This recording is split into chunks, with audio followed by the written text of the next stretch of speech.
5 decades. Tonight's inductees, athletes, coaches, and teams represent 5 decades of athletic achievement at Penn Academy. This class has set standards that current athletes, coaches, and teams strive for. The PYA Athletic Hall of Fame focuses on recognizing excellence and connecting the past, present, and future of Mustang athletics.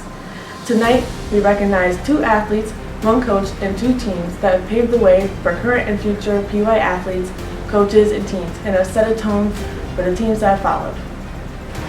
As a member of the 2022 Mustang Wrestling Team, congratulations to Melvin Brinson.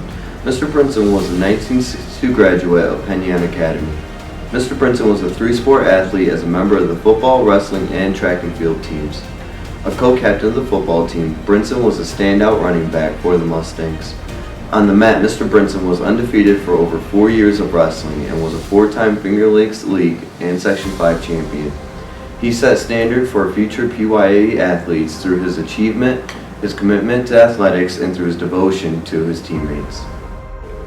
As a Penn Yan girls soccer coach and former player, congratulations, Coach Sue Gute. Coach Gute was one of the first coaches for girls athletics at Penn Yan Academy. She coached cheerleading in the 1960s and 70s and started coaching soccer in the early 70s. Her soccer teams were league champs in 1977, 1984, and in their undefeated 1988 regular season. Coach Gute was awarded the Finger Lakes Coach of the Year after that undefeated 1988 season. She was a 30-year member of the PYA football chain gang, and she has remained active in the school and community since her retirement from the district. Coach Gute set a standard for future coaches by her continuous positive approach to coaching.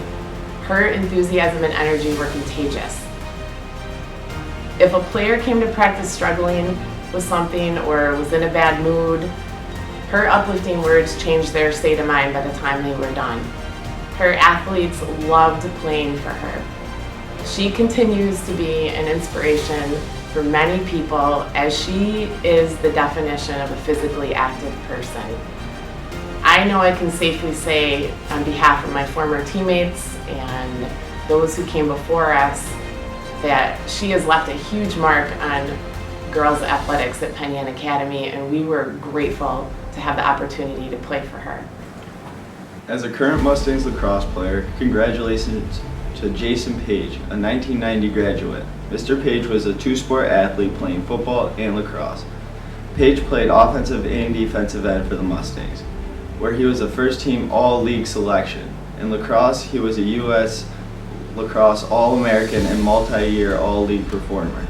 He represented Penn Yan in the U.S. North and South game and graduated as the all-time leading scorer at Penn Yan. He continued his success at Washington College, where he was a 3-time All-American and is a member of their Hall of Fame.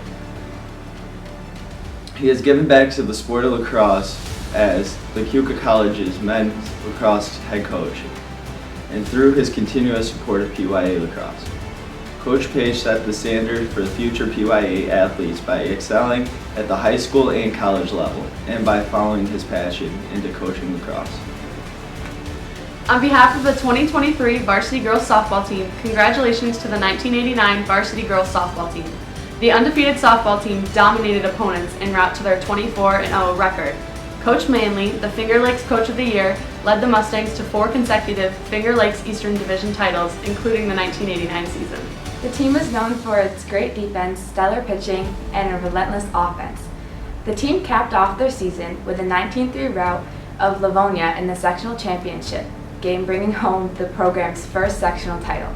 An unprecedented 8 players were named Finger Lakes All-Stars, including 6 first-team selections. The 1989 team set a standard of excellence that current and future athletes strive for. On behalf of the 2022-2023 varsity boys basketball team, congratulations to the 2005-2006 boys basketball team. The team's regular season was considered average, with losses to several high-powered teams. The postseason was a different story. The Mustangs played the role of underdogs with victories over Waterloo after losing to them by 17 points only a week prior. Cornell, who came into the game with a 20-1 record, then School of the Arts, who were fresh off a victory over state-ranked Palmac. Following the sectional championship win over the School of the Arts, the PYA defense held Bishop Kearney to 45 points as they beat the Kings to win the state tournament play-in game. The 2005-2006 team showed us that there is a power in hope and belief, and that grit and determination are keys to success. As we span the 50-plus years in tonight's induction, take time to reflect on the legacy left by the athletes, coaches, and teams of the class of 2022.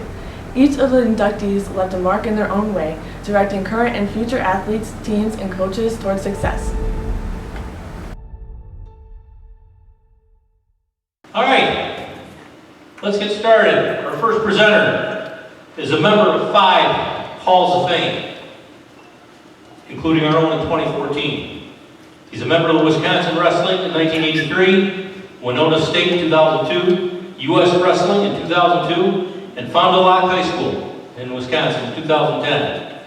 He wrestled here at Penn Yan for 3 years on the varsity and garnered 3 Finger Lakes championships and Section 5 championship in 1960.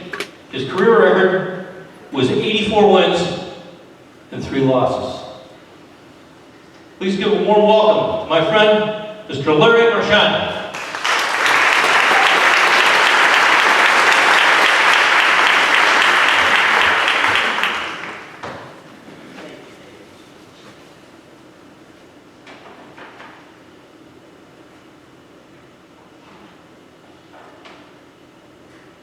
I guess you nailed it. It's 62 years ago, I graduated from Penn Yan Academy. It was 62 years ago that I met Melvin Brinson.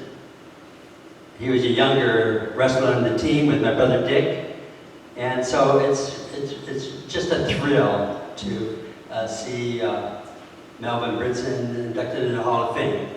First of all, I want to thank the Penn Yan Academy Athletic Hall of Fame Committee, because we know it's a big job, a lot of work, and it takes a lot of time to select quality inductees into this prestigious Hall of Fame. It's an honor for me to present Melvin posthumously into the distinguished Penn Yan Academy Athletic Hall of Fame. Melvin was a father of 5 boys and 2 girls. We had Daryl. Some of them are here, so if you would, I love Melvin so much. I really would love to have you stand so we could all have you all standing and give you a round of applause, because he was a wonderful man.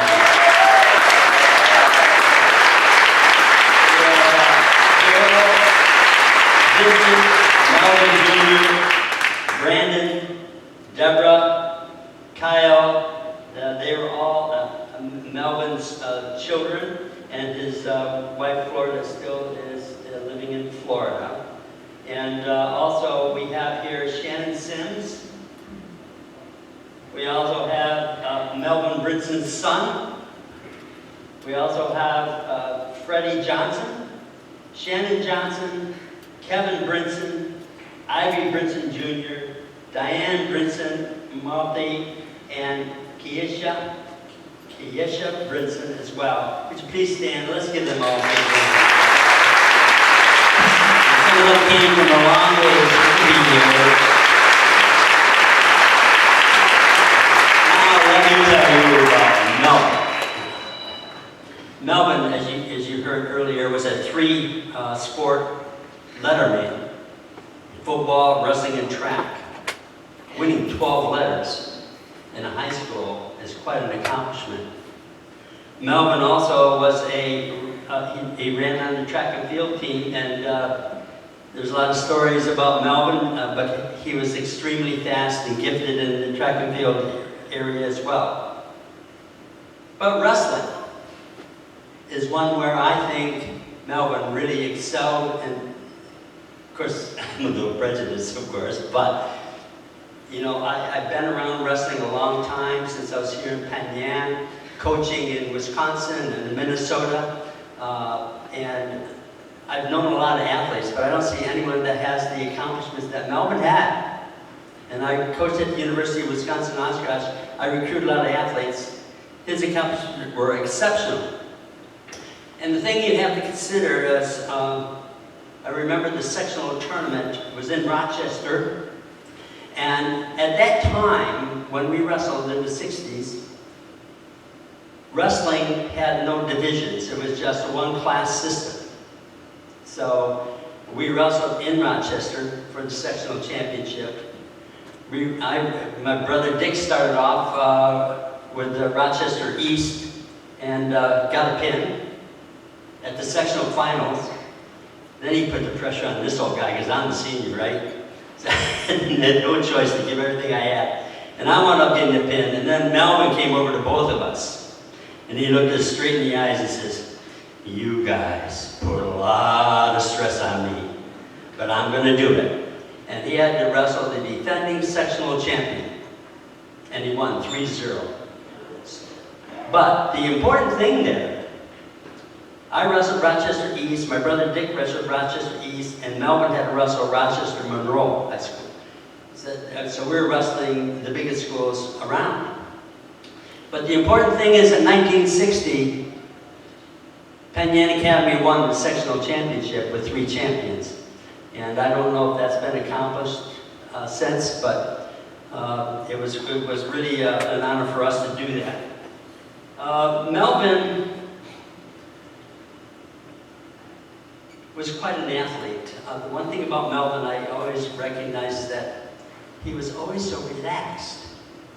And those of you that play sports, when you got an athlete that's always relaxed, and that's combined with that fast twitch muscle, as a wrestler, you knew you got trouble. And he was so explosive and so quick. The one thing I wanted to share something with you, though. This is my brother Dick and I probably knew him very, very well. But he has one unrecognized accomplishment and talent that it's been unrecognized for years, but only the wrestling teammates knew this. He was one hell of a singer in the shower. I'm telling you, if he didn't want to do athletics, he could have sang as long as it was in the shower. But he had a real great voice, he really did, and we were very, very impressed with him. We thank all of Melvin's relatives and family for being here. We wish Melvin was here in person, but I'm sure that Melvin is watching from above.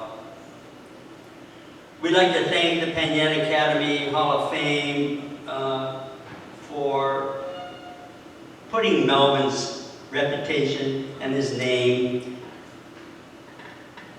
in the Hall of Fame, because this way, Melvin, your legacy will live on. Melvin Jr., please. Would you please come on up?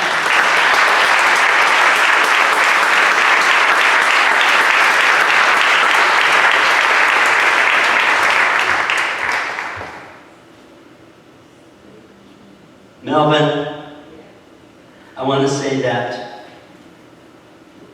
I'm presenting you this a big heart, and we want you to know, and the Brinson family to know, that Melvin's legacy will live on in the Penn Yan Academy Hall of Fame.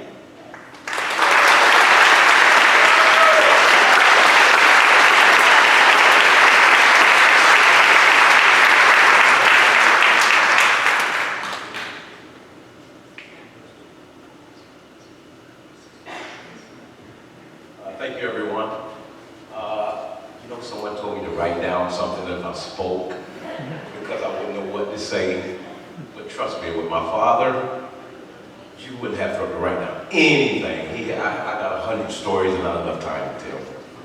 But this is a great honor. It really is. It's such an honor to me to be able to do this for my father. I said I wasn't going to cry, so I'm going to try to stay strong. He was a Hall of Famer. As an athlete, told me many stories. About his wrestling and his football. He said in the garage and had so many stories, and he told each yard on the Penn Yan football field, he's told me a story about. Trust me. But most of all, he wasn't just a Hall of Famer in just sporting, but wrestling and football. As a person, he was a Hall of Famer. Wonderful guy. Best father you could ever have. Best person you could ever want to know. Great charisma, great guy. And that's why this is such an honor to do this for my father. And I really appreciate this. And I know he's looking down and probably saying, son, just say it and take it and get off the stage. That's my father. He was tough. But this really is an honor for me and for my family to be here to see me accept this reward for me. And I thank you guys so much.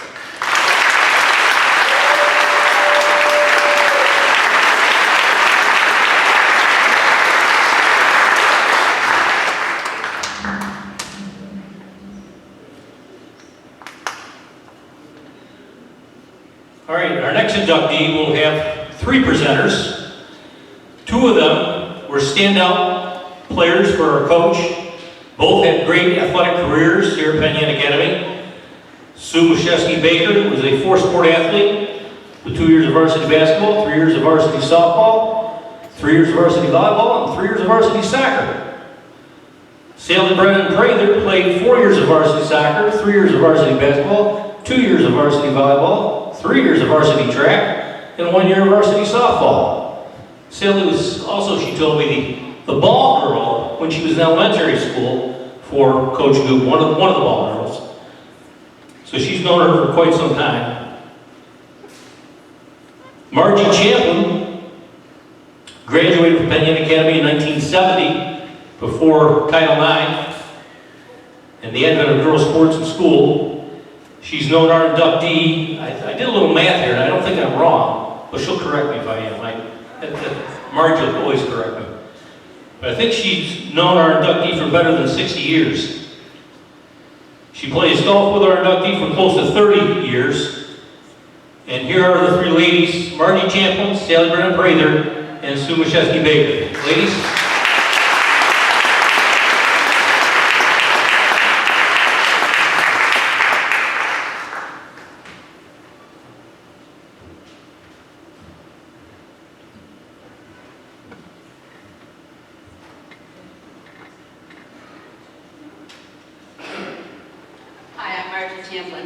I'd like to thank the committee for accepting my nomination to induct Coach Sue Gute into the Penn Yan Academy Hall of Fame. I graduated in 1972, which was the same year that Title IX became effective. So I was not coached by Sue, but I did have her in 5th grade. Sue has remained active in her athletics since her retirement, and I have had the pleasure to call her my mentor, friend, competitor, and teammate in playing golf. She has been a member of Lakeside for over 50 years and has had various levels of club champion 16 times, and has had 5 hole-in-ones. She still competes in tournaments, and most recently, the Finger Lakes Senior Tournament held at Sodas Bay. A couple of weeks later, Sue said to me, "Can you believe there was only one other person older than me? How can that be? I feel so young." Sue, I hope you live every day feeling so young.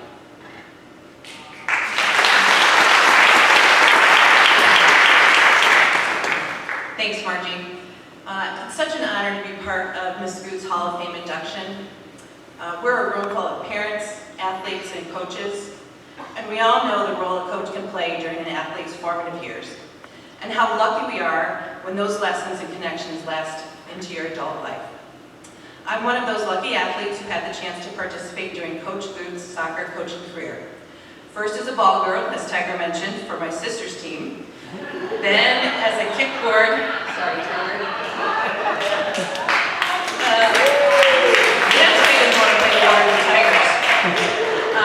Then as a kickboard junkie at the fields hanging around during any practice, and finally as a midfielder for 4 years, backed up by one of the best sweepers here beside me, Sue. The lessons learned and friendships made on that lopsided field behind the football field have stayed with me to this day. Thank you, Ms. Gute. So let me share a few statistics about Ms. Gute. She started coaching in 1962, as Kiki shared with us. At that time, the only sport open to women was cheerleading. And yes, I called it a sport. Sue was the head coach at PYA from 1962 to 1972, and now we know where she gets her team spirit. I never knew this particular stat because we were fortunate to have more options when we entered high school. I took for granted that women could play any sport they wanted to. And this was due to groundbreaking women like Coach Gute that paved a path for women's sports. As soon as Title IX was passed, she started a soccer program for women and coached it from 1970 to 1995. That's 25 years for those of you doing the math. Just think of how many women had the good fortune to play for Coach Gute. I see some of you in the audience today. Please raise your hand if you were coached by Miss Gute. Look at all the hands going up, Sue. That's awesome.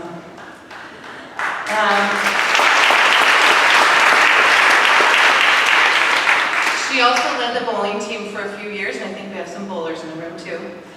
But it was her soccer coaching career that defined her as a successful and outstanding coach in the Finger Lakes. In addition to numerous winning seasons, her Mustang teams were league champs in 1977, 1984, and 1988. Her 1988 season went undefeated and garnered Miss Gute the much-deserved title of Coach of the Year. Her success on the field over 25 years as a coach, multitude of players recognized in all league awards, and her lasting impact as a coach on her players is why she's being recognized in the Penn Yan Academy Sports Hall of Fame.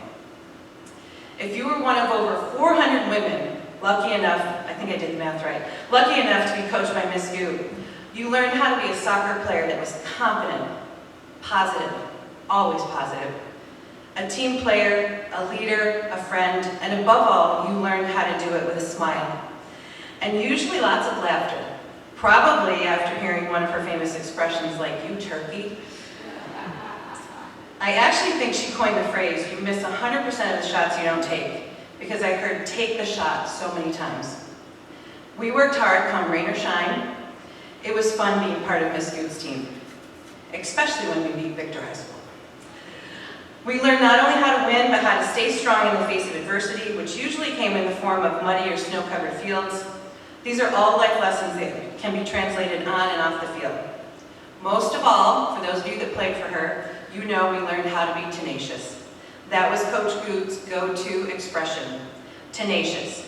Keeping a firm hold, not readily relinquishing a position, being very determined, and above all, persistence on and off the field.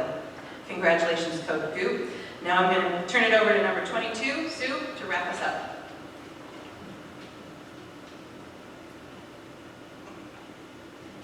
Hello.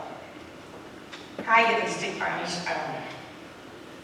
In the summation of Miss Gute, the most genuine human being I've ever met, and the privilege of having as a coach at the school. A mentor in life, and now on the golf course. Miss Gute will always be Miss Gute. Someone we look for her infectious smile, personality, and a joy for life. She did all she could for us as athletes, making sure we were freshly cut oranges at every halftime. And it didn't matter if it was us or Sally and I had older sisters, they also had one too. She's a woman whose passion for life is evident. Anyone that had the fortune to meet her, knowing or praying for her, should consider themselves lucky. Thank you, Ms. Gute, for your dedication to your athletes and continued infectious life you live. You are beyond deserving of this wonderful honor. So if you'd like to come up, we can present you.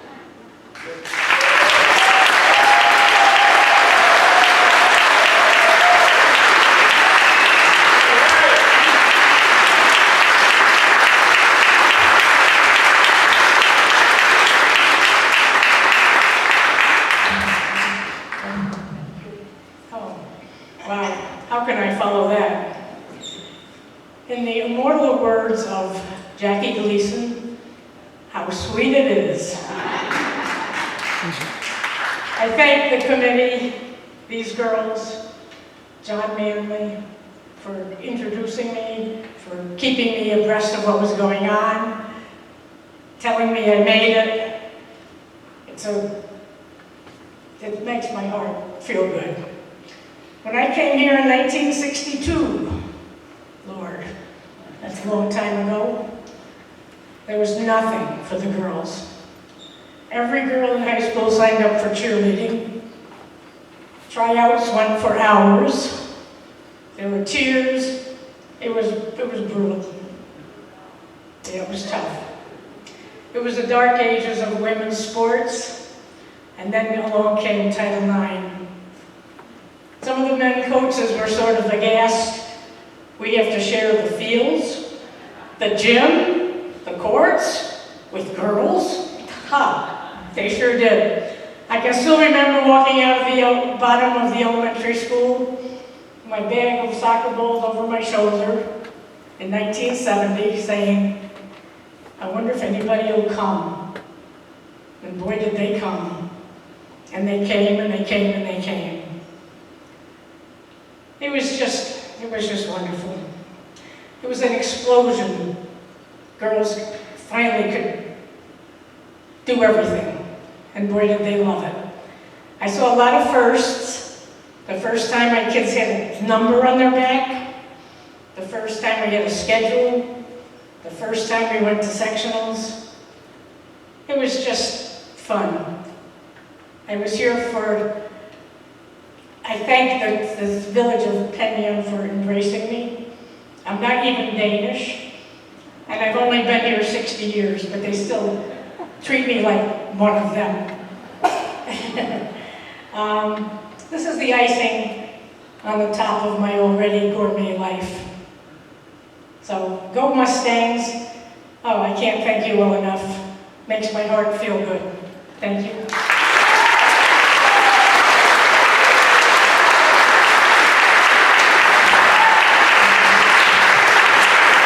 Would Vanessa Martinez and Morgan Anderson please come to the podium for a special presentation of the Gute?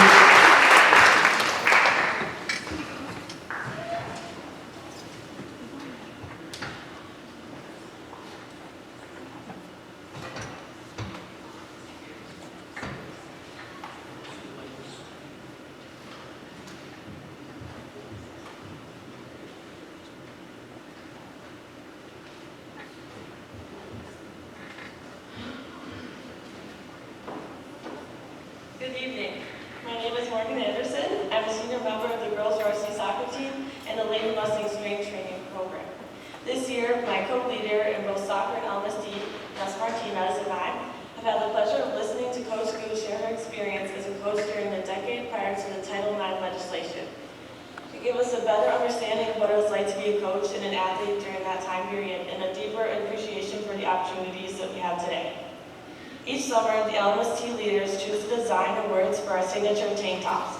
This year, we chose the phrase "Pass the Torch" to celebrate 50 years of women's athletics. On the bottom of our tank is #BBO, which stands for the best version of ourselves. Thank you, Coach Gute, for taking the time to share your story. It is an honor to present our signature LMST tank top to you tonight.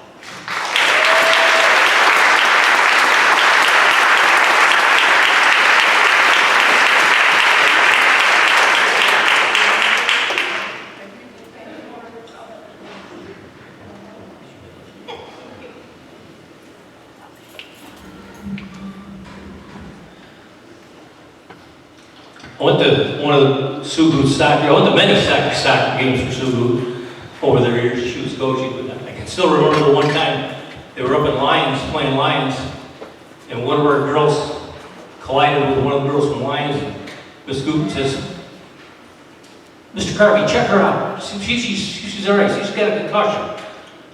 And of course I looked at her and did the old cover up the eye thing, and I said, "No, she's good to go.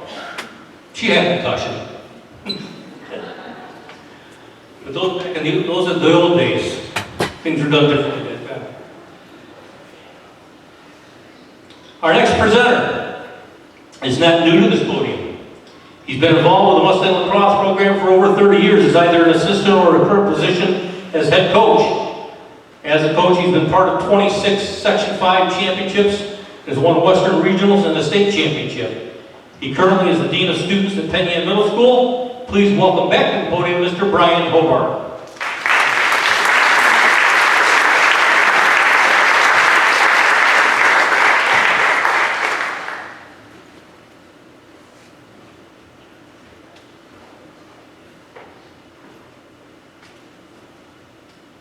I'd first like to start by congratulating the other inductees and thanking the Hall of Fame committee for all their hard work that they put into this event. Tonight is my pleasure to not only induct a truly great lacrosse player, but a truly great friend of mine that I consider myself lucky to have in my life. Growing up, when I was in high school, lacrosse was just starting to gain a bit of a foothold in the late 80s. And there were a group of guys that were the first ones that kind of started playing lacrosse more than just, you know, in the spring. And there was always this kid that was a few years younger than us hanging around, that always had a stick in his hand, that always wanted to be involved, and that was Jay. In a time where there were a lot of good lacrosse players here, Jason was probably the first true lacrosse player. He always had the stick in his hand.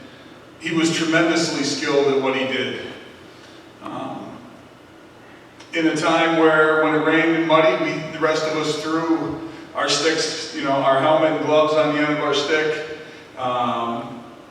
Jay took his home and blew dry his gloves and put the fan on his equipment and truly took care of things like no one had previously in Penn Yan. To watch him play, he was not the biggest guy. He was definitely not the fastest guy, but he might have been the toughest guy. And his ability to perform at any level, regardless of competition, was something that really started to lay a few more of those bricks for the Penn Yan lacrosse program and helped with that progression to where it is today. He graduated here as the all-time leading scorer and a high school All-American. He participated in the prestigious North-South High School All-Star game that only 30 players around the country get chosen to play in. He continued his college career at Washington College in Chestertown, Maryland, where Jay became a 3-time All-American. He played 3 years in Washington College and graduated there as their all-time leading goal scorer, despite having only played 3 of the 4 years he could have. All right? Again, made the prestigious North-South All-Star game at the collegiate level. He remains one of the most decorated lacrosse players in Penn Yan history. We were fortunate enough that after a few years of him in the business world, Jay returned locally to be the head coach at Gute College. He took a struggling program there and led them to conference championships and an NCAA tournament appearance. His connection to Penn Yan continued at Gute as he had probably around 20 Penn Yan alumni play for him at Gute. He had a soft spot for the Penn Yan kids who maybe didn't have as much, and there's a number of guys that can thank Jason for getting them a college education as he brought them to Gute and looked after them.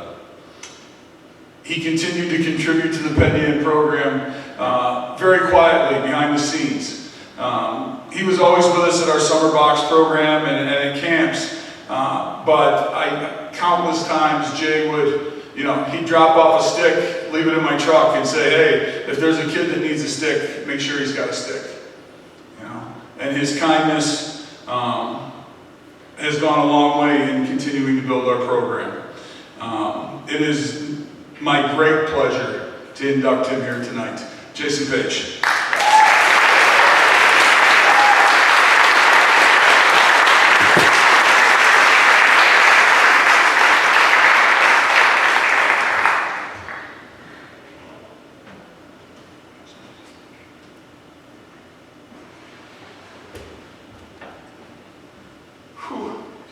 It's been a long time since I've been in this room.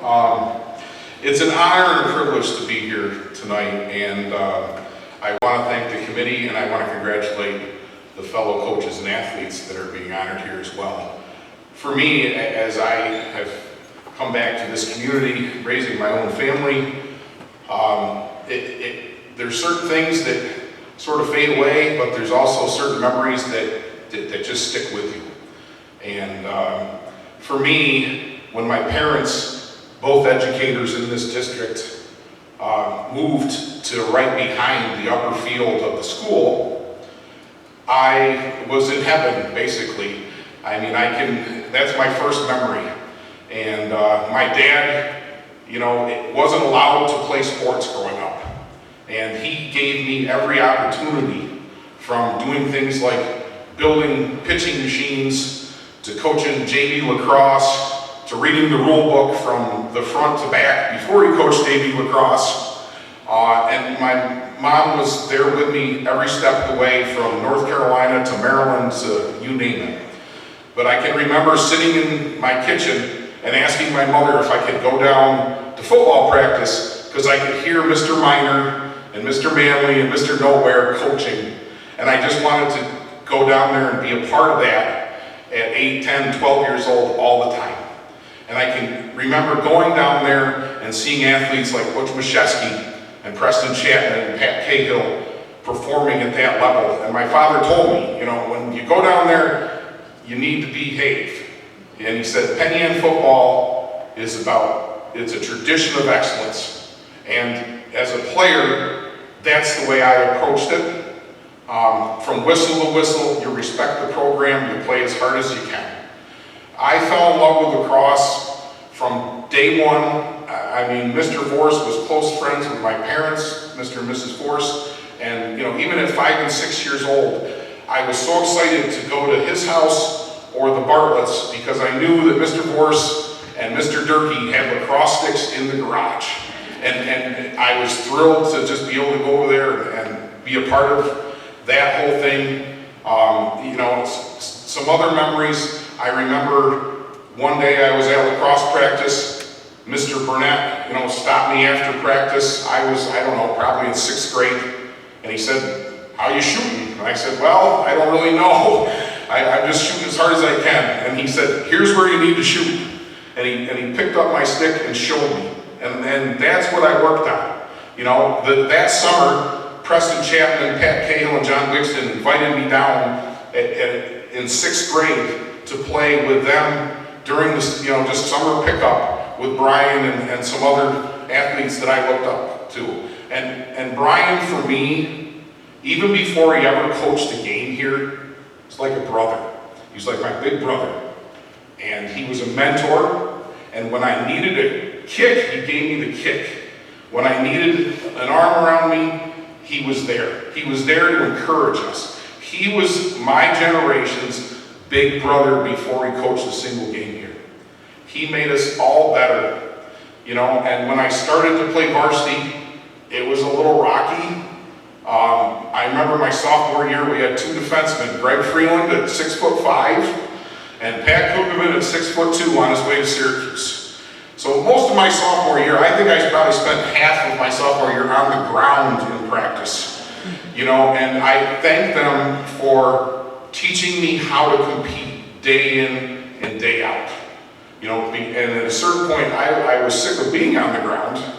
And, going into my junior year, we didn't really know, as Brian said, where this was going to go or who we all could be. And, Coach Cleaner made us all believe in who we could be.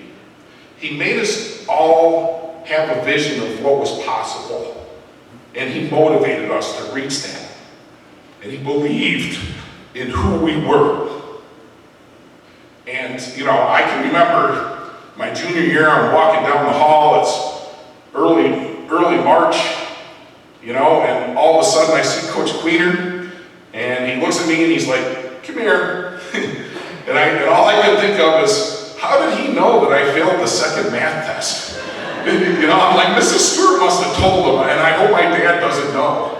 And so I walked up and he looks at me and he says, "Do you know who Matt Panetta is?" And I said, "Not really. I've heard his name." And he goes, "Well, he won a state championship at Elmont. He's the best player at Johns Hopkins right now." He goes, "Matt Panetta just scored 6 points against Syracuse the other night in the Dome." And I go, "Okay." And he goes, "Do you know how he did it?" So I'm thinking, behind the back, all these fancy moves and everything else. And I said, no, I don't know. And he looks at me right in the eye, and he said, he just ran. He just ran, and that's all he did. And then the next thing he said is, he said, how about, you don't need to talk or say anything, how about you just run? And honestly, I went to college, I played for 3 coaches that were in the national, they're in the National Hall of Fame. The person that had the greatest impact on my life as a student, as an athlete, was Coach Cleaner. He made me believe that I could do something at the next level. And he told me exactly, in no uncertain terms, what I needed to do to get there. And the days, in high school and college when I zipped it and just ran, I had good days. And the days when I messed around weren't as easy. And I, as a coach and later in life, I just, 4 years later after he told me, Matt Panetta, Johns Hopkins, you should just sort of be quiet, just run. I was on my way, as a Division III athlete to play Johns Hopkins.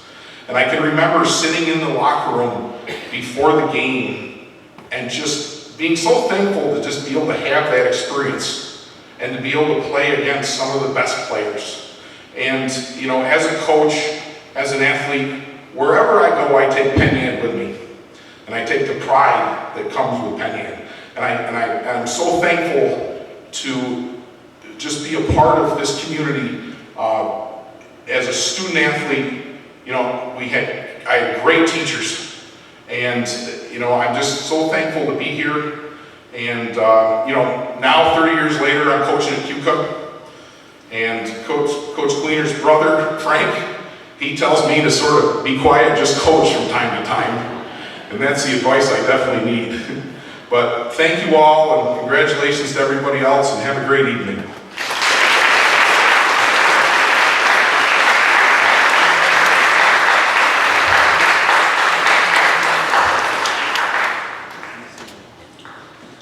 All right, next up was a longtime softball coach here at Penn Yan Academy.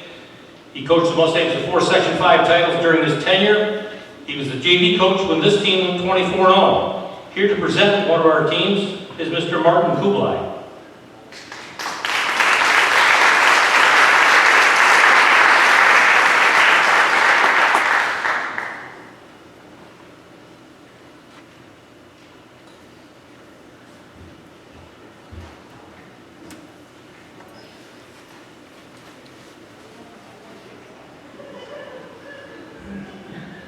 Walking in here, Neil Simmons told me that Abraham Lincoln gave the Gettysburg Address in under 3 minutes. And then he told me to aspire for greatness up here, so.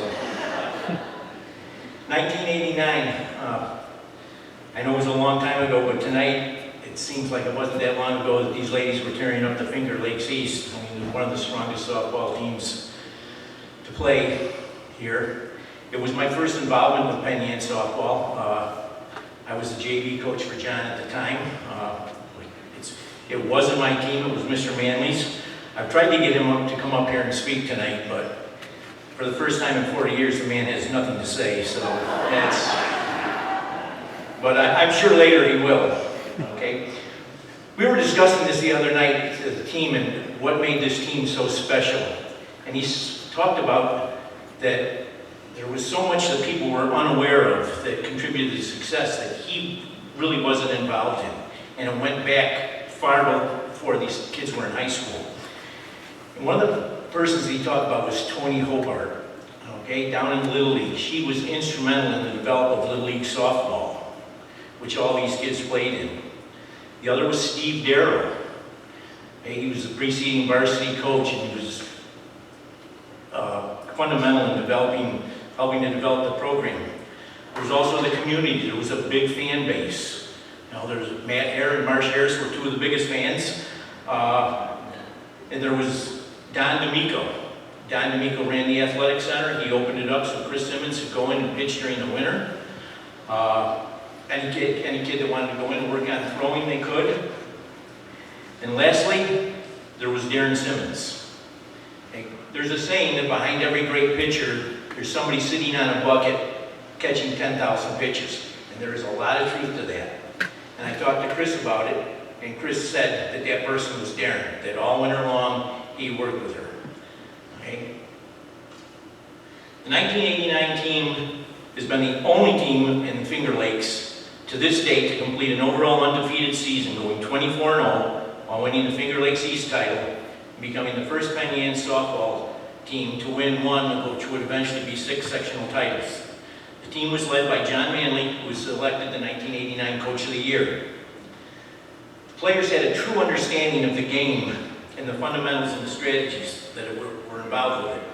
They were capable of hitting with powers. They had 16 victories that were by more than 10 runs. Holly Jones and Sherry Brace both batted over 500. They were also capable of playing the short game with their bunt and run offense. They were aggressive base runners. Tricia Cronk had 25 stolen bases. The team had a total of 87 stolen bases. Defensively, the team was led by Chris Simmons, who was one of the first windmill pitchers in Section 5. She completed the season 17-0 in league play. She's 21-0 overall. She recorded 94 strikeouts with 3 shutouts and 2 no-hitters. 6 players had fielding averages above 963. They registered 6 players on the Finger Lakes East first team and 1 on both the second team and honorable mention. Most importantly, they set an example for future Penn Yan teams to reach for. I know that I chased them for 27 years, and I could come close, but we never quite could get there. Congratulations to the team on your induction in the Hall of Fame, and for a job well done.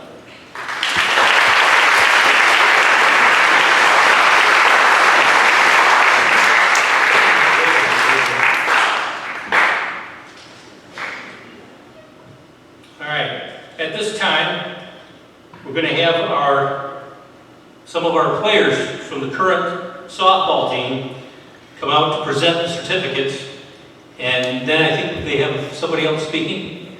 Christy, okay. So we'll hand out the certificates, and then Christy Kenyon will get up and speak about her team. Lady Mustangs?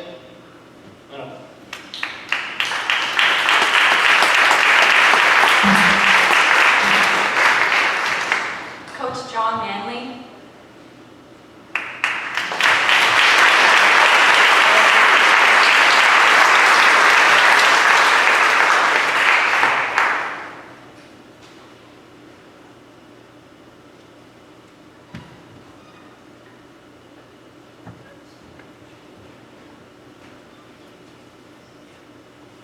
Nikki Allen.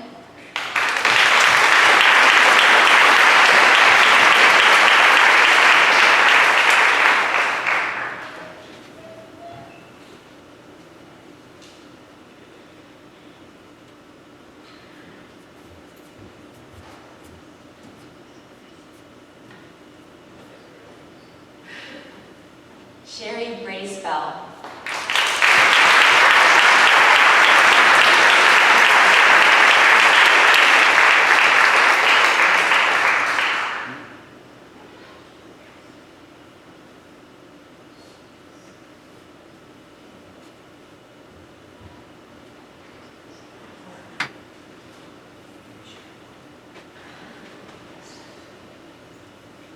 Trisha Cronk.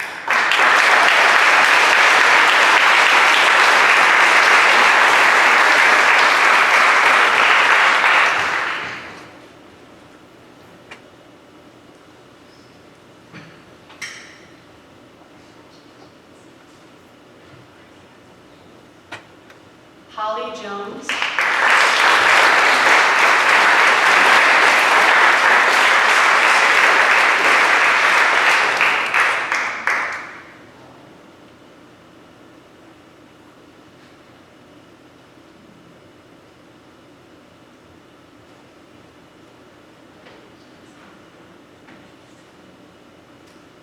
Christy Kenyon.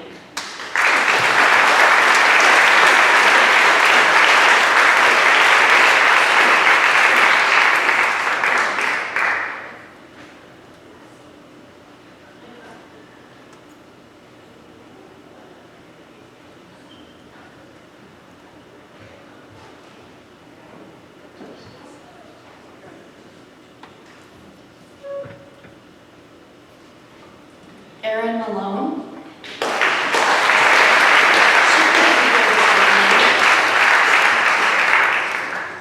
Lynn McPherson.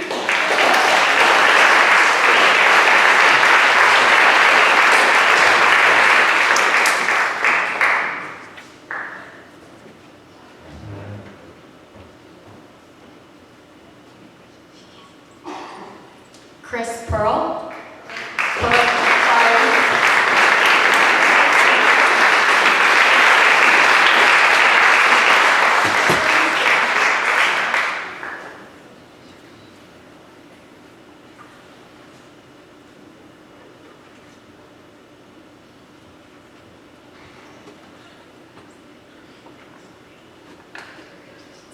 Vicky Purley.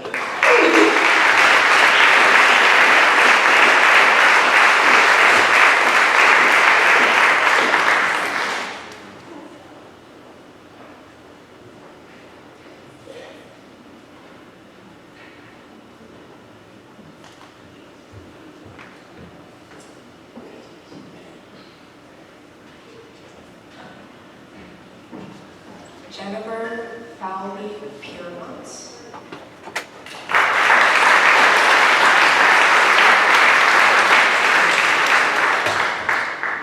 Christine Perry Pullen.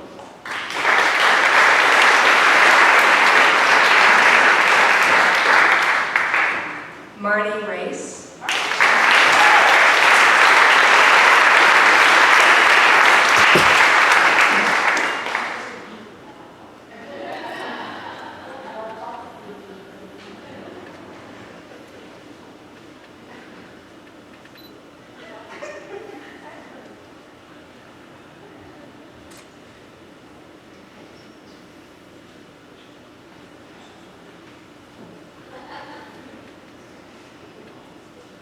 Chris Simmons-Patchett.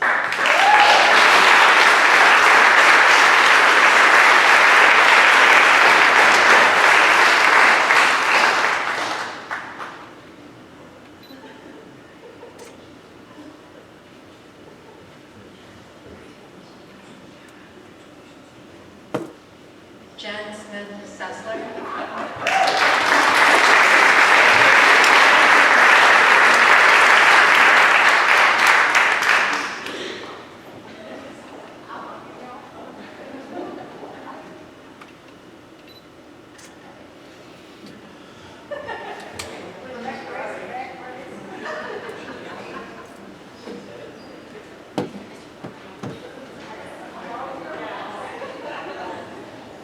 All right, now at this time, Christy Kenyon would like to say a few words about her team.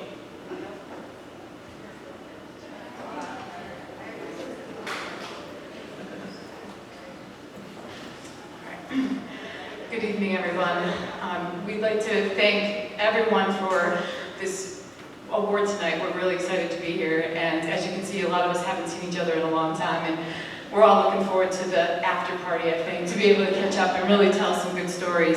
So Marty called me a couple days ago and asked me if I would speak on behalf of the team. And my first response was like, not me. I'm like, no, not me. And I panicked a little bit.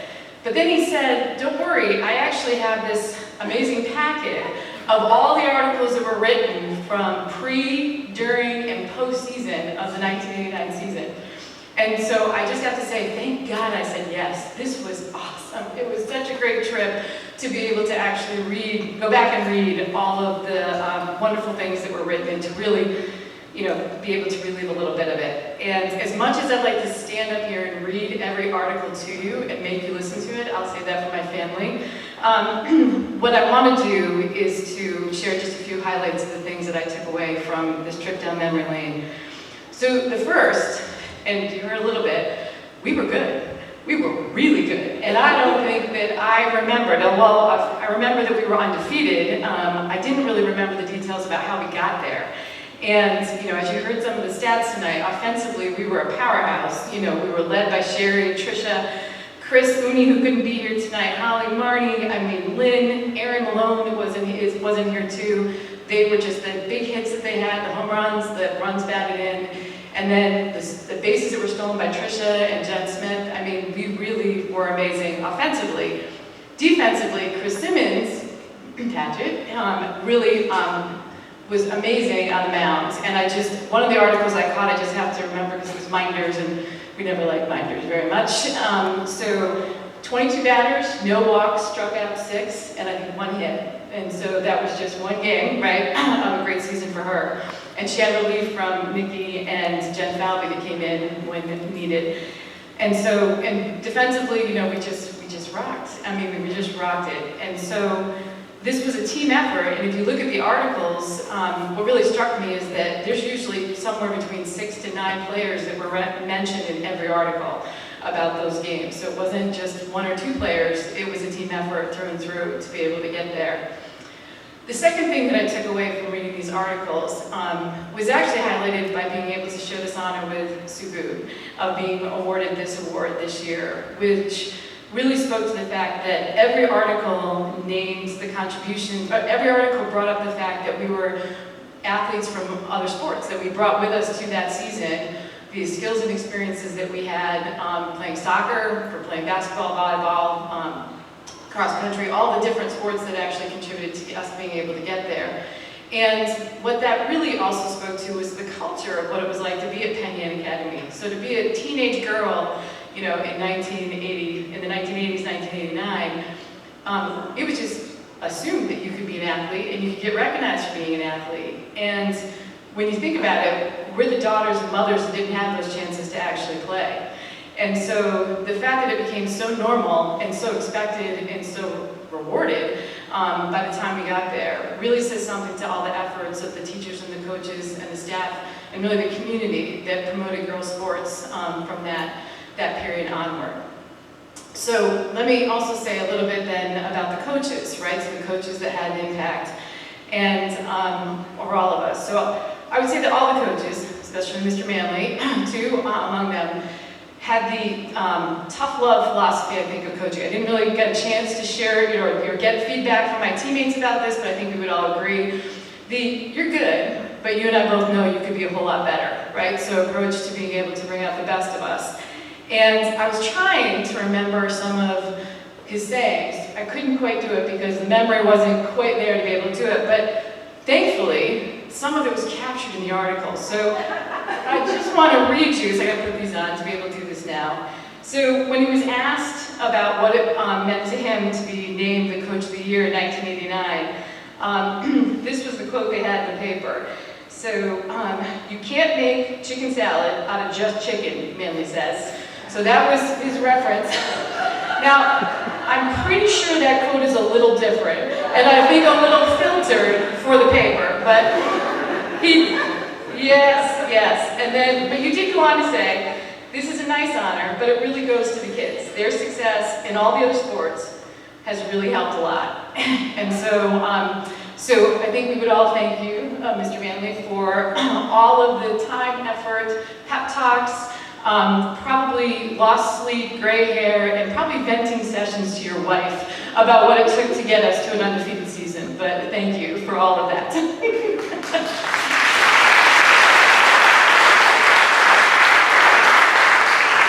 And then the last thing that I'll say about it, and again, when you ask us what our memories were, before I read this, my biggest memory wasn't, I wish I could remember those games in better detail.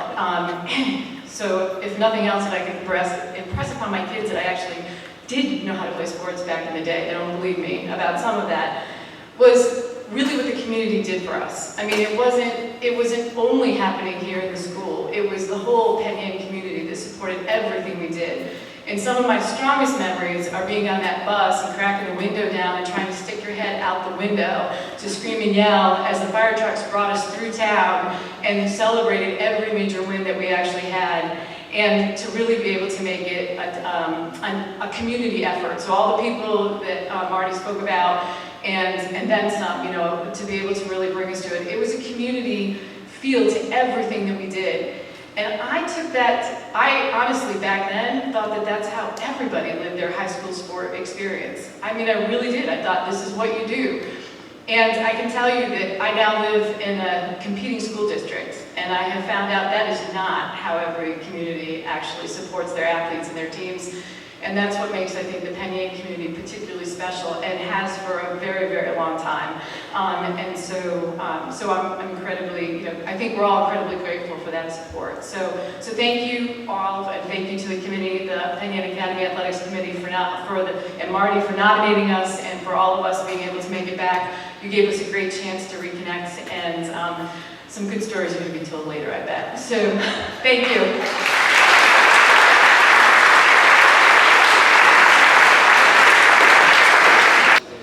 Okay, our final presenter tonight couldn't be here in person, so he decided to send in a video presentation. Hi, I'm Eric Brown, a graduate from Penn Yan's class of 2000. I want to welcome everyone here to this incredible event tonight, and I also appreciate having the opportunity to say a few words about the 2005-2006 Penn Yan boys basketball team. Most of the seniors on this team started playing together back in 6th grade on the CYO team. But my first memory of most of these players was when they were back in 1st or 2nd grade over at my house playing with my brother Alex when a wrestling match broke out. As I was twice their age and twice their size, I was tossing them around left and right, but they just kept coming and they never gave up. And I think this really set the tone for how they would play 10 years later with grit, teamwork, and sportsmanship. Now let me tell you a little bit about Coach Chuck Roach. He probably doesn't remember this, but I certainly do. The first time I met him, he had come over to the middle school to help run some drills with a modified team. And the first drill he was helping out with was boxing out. And apparently I thought his demonstration of the proper technique for how to box out was funny. Within seconds, he'd thrown me out of practice. This was the first and last time I'd ever be thrown out of a practice, and he wasn't even my coach. Now, I certainly appreciated how important boxing out was after this, but I also recognized his passion for hard work and fundamentals. Now, let me tell you a little bit about this team's season. They finished the year 10-10. They were not one of Penn Yan's best offensive teams, but they certainly were one of the hardest working teams. I got to see a couple of the games towards the beginning of the season, and I got to see a couple towards the end, and it was obvious the transformation of this team. The first couple games I caught, it was painful to watch them play offense, but they could certainly play defense. They hadn't quite figured out yet that when you have two players that are over 6'6", that it's a lot easier to score from 2 feet than it is from 20 feet. But it was very obvious that if they figured out how to score, this team could do really well. When I came back later in the season to catch a couple more games, they had come together as a team and they really recognized their strengths, which was passing the ball into the post or driving and letting the post players clean up the mess. They rode this momentum into sectionals, they won Section 5, and they made it to the state qualifier. Last, I'd like to recognize the fans that supported this team, as they consistently showed up for all their home games and traveled to their away games. And when they made it to sectionals, most of the town showed up in Rochester to cheer them on. Now let's give this team, the players, Coach Chuck Roach, and the fans, a loud round of applause. Congratulations.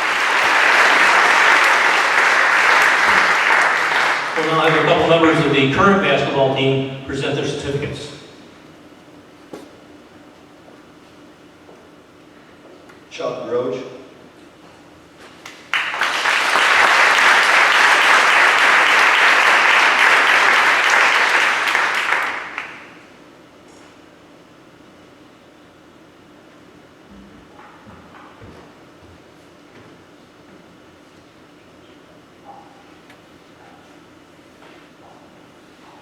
Mr. Rob Ryan.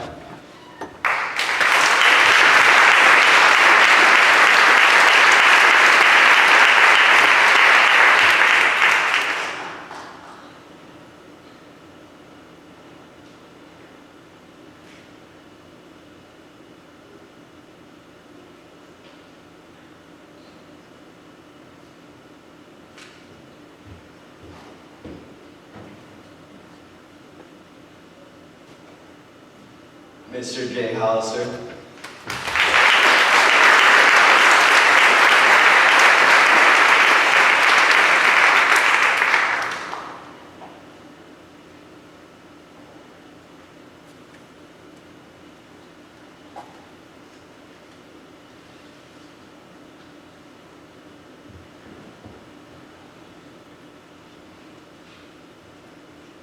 Alex Brown.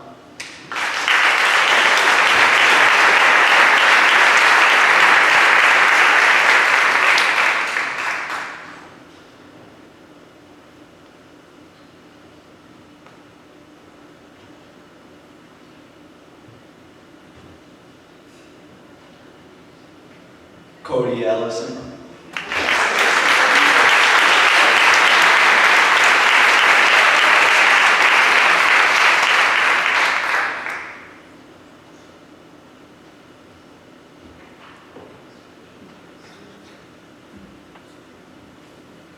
Steve Carlson.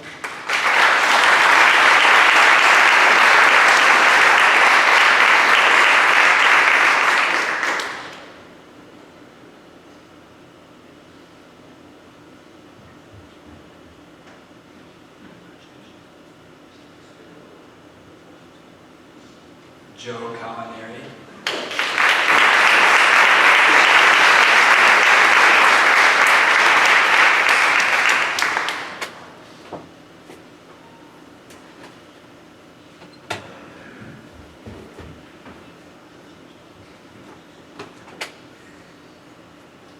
Bob Nolan.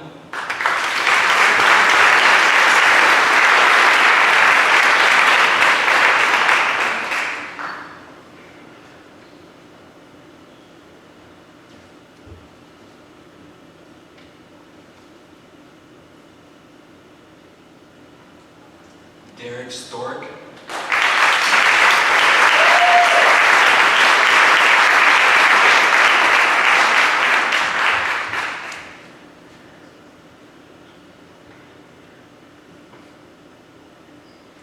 Mr. Jared Wignan.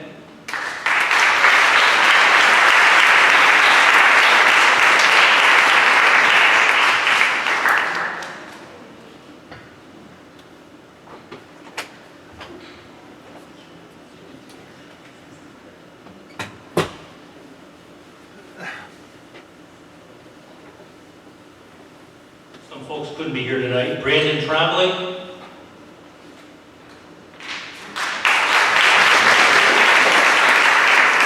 R.J. Wickham. McLean Hendricks. Ryan Cook. Jared Cam Holtz. Eli Marosher.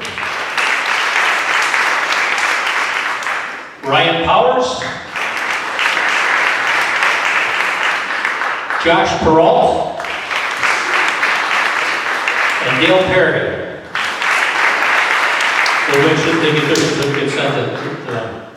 At this time, what I'd like to have happen is that all my inductees please come up front so our cameraman can get a couple photos. Mark, would you want them down there or up here? Bob. Who? Alex? Alex, you gonna say something? You're more than welcome. This is your time.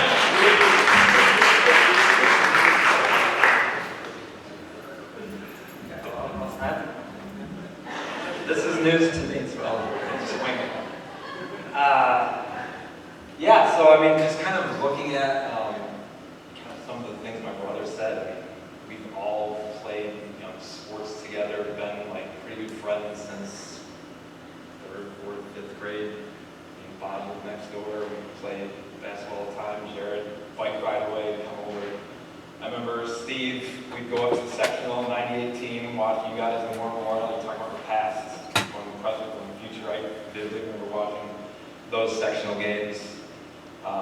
Derek from CYO, I mean, it was always him or Dale, with which parents' minivan were you going in.